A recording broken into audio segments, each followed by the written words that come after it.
So the Johan Cruyff rebuild got off to a spectacular start. We reclaimed the Eredivisie. 31 wins out of 34 games, 1 draw, 2 defeats, 108 goals scored using this tactic. Now, I think we've got a little bit of work to do. We kind of had the Conference League football, remember, losing to Chelsea in the final in season 1. We're now in the Champions League and we need to do a lot of work in terms of being able to handle that Saturday, Wednesday routine. The competition's getting bigger as well because we're going into that 32-team format. So a little bit of work to be done, and we've only got £22 million to spend. So not an absolute fortune, in particular because we really want to strengthen in certain areas. All right, guys, let's get in, find out how we've got in season 2. Let me know your thoughts down in the comments. What rebuild, manager / team would you like to see next? I have got Bielsa returning to Leeds United. He's right up there for the next rebuild, but I would love your ideas. This is going to carry us through all the way through to FM25.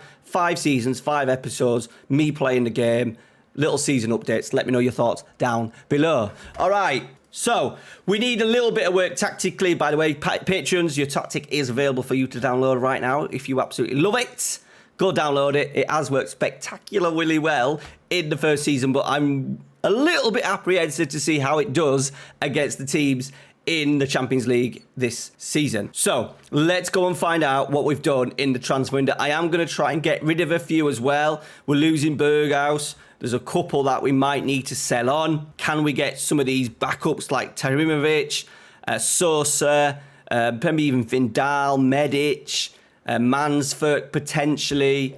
Pom would be nice as well. You know, he's had a decent season, but he's 29. It'd be nice to get something in around 20 million for him. All right, so this summer has been really tricky, really tricky. We only really got rid of one player, Avila.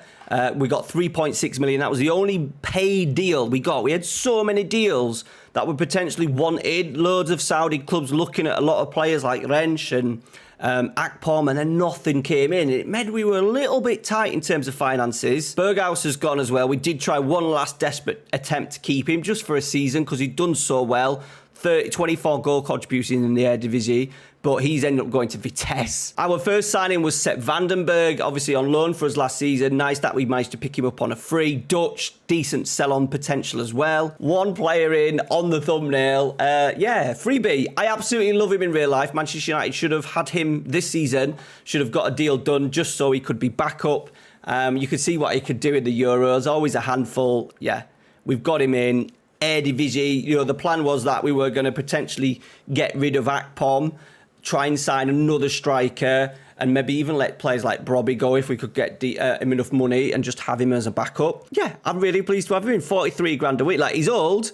He's old. We've got him for 2 years, so absolutely no problem. And then, you know, once he's done his 2, we'll look at replacing him with maybe someone else as iconic as him. Donny's in. I'm just thinking we need not so much Champions League football quality, but I'm thinking if I need to rest a couple of players during the season, in particular for Eredivisie games, Donny can come in. He's back. We got him on a free. His wages aren't too bad as well, so we can carry that. And maybe then, you know, I can imagine him only maybe staying with us a couple of seasons, but he's maybe got a little bit of sell-on potential, maybe even if it's just to let him go on a free, and then even someone just covering the cost of his wages. So 3 frees, and then we've brought in Lorenzo Pirola, Italian defender. The only thing is he's left-sided, which kind of contradicts Hato a little bit, but I thought, what a wonderful player to have at that price, £11.5 million. I think it was an absolute no-brainer to bring him in. Can play in the middle of the 3 as well. Can play that left side. Can play in there. Hato can go out there. We've got Sotalo. We've got Vandenberg in there as well. So we've got a few nice little options. And then everything's going to stay as is. We're probably looking at that to start with. I really wanted a couple of really marquee, not marquee signings, but something that's going to really make us stronger. I do think Pirola's going to make a massive difference back there. But I am a little bit worried about potentially the shadow striker area and maybe looking at seeing if Brobby could do it. The issue is that we've got this shadow striker needs to be a goal getter. It can't really be a playmaker, so it needs to be someone who can get in behind. I do think Brobby, a little bit of pace, a little bit more of a direct runner, can maybe do that. I think that's why Berghaus scored so many goals. The shadow striker is definitely a role that can be utilised. And then we'll look at once this maybe being an F9, being a little bit fancy. We know at times they did play with a false 9, someone dropping off. Laudrup often played up there for Johan Cruyff at times. It wasn't always Romario. So definitely something we could do. Potentially F9 in there, have a really technical forward, and then have that shadow striker been the absolute goal getter. We've started the season pretty well. We've won the sort of like the Johan Cruyff Shield, I imagine that is. Some good goal scoring games as well in the pre-season friendlies. Go Ahead Eagles started the season 7-0. Twente 1-0, and Fortuna Sittard 4-1. We've made a very healthy start to the league season. Moving into the end of October, as you can see, we've had a couple of Champions League wins, or one Champions League win, 4-2 against Spurs, but then we've been smashed 5-1 against PSG away and 4-0 against Barca. So it does look like if you're going to use this tactic, you need to be up there with the best. We're not quite there yet. So I think it's going to be a question of, can we win our home games? Like the next 2 home games are Maccabi Tel Aviv. We should beat them.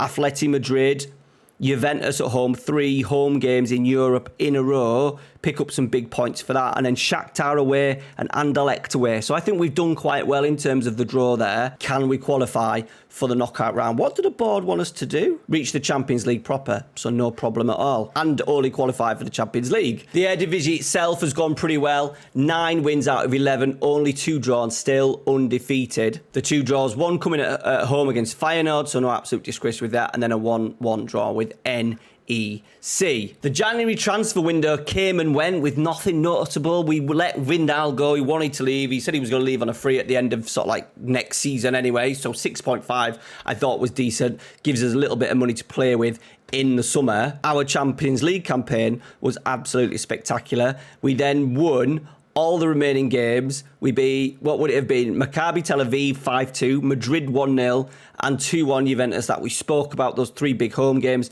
And then getting 2 clean sheets away at Shakhtar and away at Anderlecht, winning 2-0 and 5-0. Absolutely superb. It does also mean that we miss out that sort of like last 32 draw. We get to go straight through to the final 16. As you can see, the Eredivisie is still going relatively well. Only 1 defeat at Heerenveen. It does happen, but we're well on course. 14 games to go. 4 points clear. My only worry is we are still in the Dutch Cup. So there's going to be, if we get through this round of games, there's going to be another 2 round of games to get through that. You never know with the draw in the Champions League. It's going to become very cluttered and not really much space in terms of being able to rotate. We made it through to the Champions League quarterfinals where we'll be taking on Manchester City, beating Spurs 4-0 at home in the second leg after losing 2-1, disappointingly, at the Tottenham Hotspur Stadium. Rooney Bargi, absolute threat. Goal and assist from him to put us 2-0 up. Weghorst getting the first into the second half. Look at Veggie. He's everywhere. Van der Boomen into Borges, who bangs it in. 3-0. And then we wrap it up in stoppage time. Veggie's involved again. Bergwijn smashing in against his former club. However, the quarterfinal sinners line up against Manchester City. To be fair, everyone in there is pretty difficult, and we would have been annoyed, I suppose maybe Arsenal might have been a little bit easier, maybe Chelsea was a little bit easier, but it's really good that we've made it through to the quarterfinals on our return to the Champions League. The league, however, has just started to change a little bit. We got absolutely walloped by Feyenoord 3-0, our biggest title rivals. We've just then drawn at home as well to RKC. 19 shots. We do concede a lot of goals. Just 4 shots on target, and we always seem to be conceding, so a little bit of a worry. Look at that, 74% of the ball as well. And they scored in 80 plus 5. Also scoring a minute after we'd taken a 2-0 lead, which is really disappointing. Veggie is doing extremely well. 14 goals in 19 games for him. He's also wanted by Saudi. So we've got big few weeks coming up. Manchester City, Heerenveen sandwiched in between, then Manchester City away in the Champions League again, and then Feyenoord in the Dutch Cup, with then a difficult trip to AZ Alkmaar, and we've also got PSV at home. Willem II are doing extremely well as well in 5th, and Utrecht, last game of the season, who are 6th. Oh boys, the wheels might be falling off.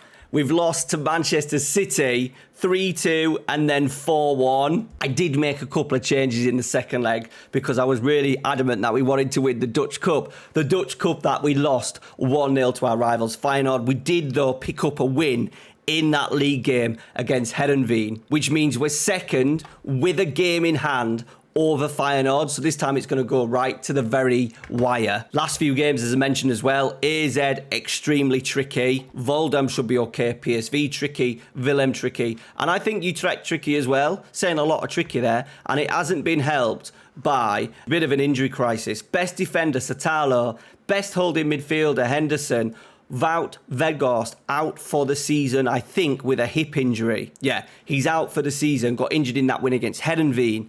Brobby, who has had a tremendous season playing as a shadow striker. Well, tremendous in Europe. 21 goals, 8 in the league, 6 in the cup, and 7 in Europe. But he's had a really good season playing as a shadow striker in behind Weghorst. He's got himself injured, broken foot against Heerenveen as well, out for the season. And then also a backup goalkeeper, also injured. And my thoughts that AZ was going to be a tricky game was proved to be right, because we got absolutely battered 3-0.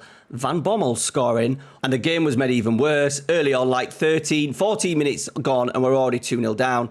And to pile the misery later on, we were battered 3-0, which made me give up our advantage in terms of points at the top of the table. It was now Feyenoord's to lose. However, Feyenoord, despite winning 3-1, 5-0, looked like they were on, have had a disappointing 2-2 draw against FC Eindhoven, which does mean going into the final game of the season, we are top on goals scored. Is it goals scored? Yeah, it must be goals scored. Goal difference, goal scored. So extremely tight, and we've got that game against Utrecht. We need to win. Who have Feyenoord got, by the way, as well? Feyenoord's starlet, Koku, who's now at Benfica. His brother, who started his career at Feyenoord, scored a late equaliser to give FC Eindhoven 2 points. Oh no, and to put them ahead, actually, Jimenez saved the day, scoring late on to make it 2-2. Last game of the season, Feyenoord themselves have a home game against Sparta Rotterdam. You'd expect them to pick up all 3 points. Well, we needed a 1-0 win was enough, but we decided to go goal crazy. Traore coming in, injury to, I think, to Bergwijn as well. So we had to go with him on the left, barely played, 2-0 within 10 minutes. We were absolutely flying. I think they got themselves back into the game there. Min scored to make it 2-1. Slightly nervous at this point, but then we just put the foot down on the accelerator. Traore creating from a corner. Satalo been absolutely fantastic at the back, making it 3. Akpom dropping off the line. Sanchez moving forward. Bergwijn off the right. Sorry, it was Bruni Bargi, I think, was actually injured on the right-hand side.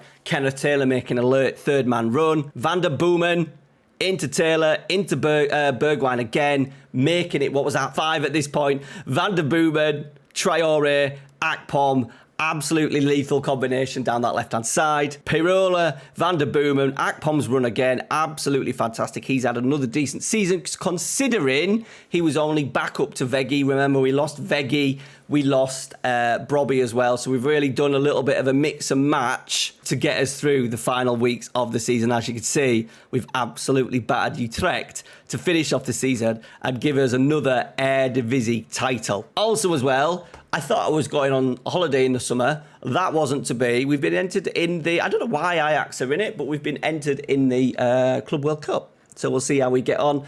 Man City, Al-Hilali, is that right? And then Monterrey of Mexico. So there was the league table, 81 points, winning on probably goal difference. Yeah, we won it on goal difference in the end because of that 7-1er. 96 goals scored, only 3 defeats, but not as many points. It'd be nice to get in around 90 points. We're looking at, 90 points is, 30 wins, isn't it? 30 points, which is a lot, I think, to expect. But you're going to still need, mid-80s to make sure that you get the title next season. Final once again will build and make themselves even stronger. We've already been busy in the transfer market as well, and we've got offers coming in for Bergwijn and Brobby. I really don't want to sell Brobby. As you can see, looks like Bergwijn could be leaving El Ittihad in for 47 million, which is absolutely wonderful because he wants to leave. That'll help us rebuild. Brobby, on the other hand, someone that I'm not really keen on letting go, mainly because his price isn't great. He's Dutch. He's done remarkably well playing as a shadow striker. We don't want to just get rid of players for the sake of it, so I'd like to keep him if we can. And our World Club Cup did pretty well. We qualified as group winners.